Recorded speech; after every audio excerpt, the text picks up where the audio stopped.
Stocks getting crushed again today for the worst two-day losing streak since February. The sell-off underscoring a major shift in the markets. For more on that, let's bring in Bob Pisani at the New York Stock Exchange. Hi, Bob.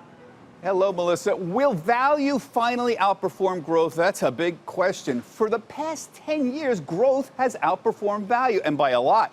Growth stocks were up 260% since 2009. Value's up only 160. Look at that big difference. Now, when buying value, you want to buy a company that's cheap compared to the value of its assets. That's called a low price to book ratio. That is the traditional criteria for buying value. There's others, but that's the traditional one.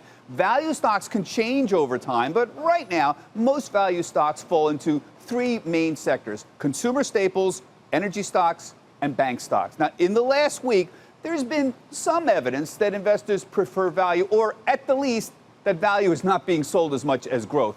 Tech stocks, which are the ultimate growth sector, are down 10% this week, but banks and energy and consumer staples, they're down only 5 or 6%. Shifting the value would be a really big deal. For 10 years, we've been in an era of low growth and low rates. Now, in that environment, it made sense to buy the only sector that had any growth at all, which was technology, and it didn't matter how much you paid for it.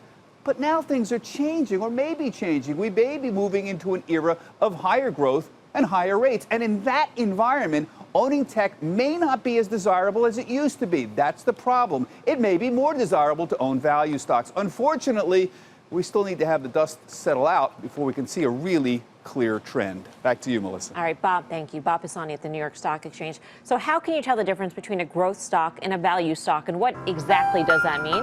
Karen's over at the Plaza with the more you know. Karen. Okay, so we're hearing all this talk about a rotation out of growth into value. So let's look at some of the things that make a stock either a value stock or a growth stock. Certainly, we're going to start off with fundamental price. So a very high PE stock, that's clearly in the growth camp, right? That's not a surprise. And obviously, a low PE would be in the value camp. One of the other things that some true value investors love to see is a dividend. That definitely goes in the value camp. We see so many growth companies that couldn't possibly pay a dividend. Something like a cult following stock doesn't happen in value, definitely happens in growth.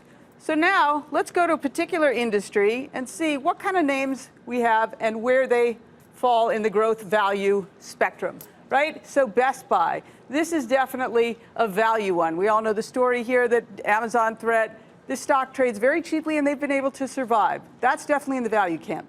Stitch Fix, for sure, in the growth camp. We saw what happens when the growth isn't quite there. That multiple gets compressed.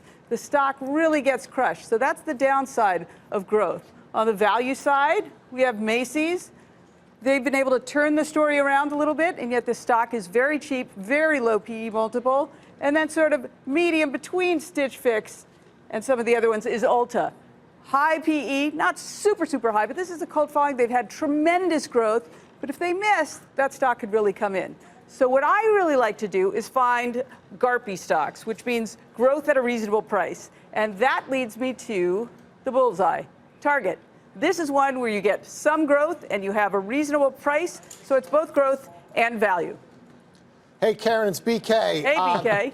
Very interesting presentation. My question is, we've heard a lot of people come on talk about you want to buy the value stocks that have assets. So of these value ones, Target or Macy's, which one of those probably own the most real estate that might be able to hedge you in an inflationary environment? Well, Macy's for sure owns the most valuable real estate. However, they've been trying to monetize that, and it hasn't been happening as quickly as people like. So that's some asset to fall back on. But that was supposed to be a driver for the strategy, and it really hasn't been. I think you got to look at it more on the operating business. How are they doing with that? And that's cheap. All right. Karen, thanks for that. The more you know with Karen Finerman.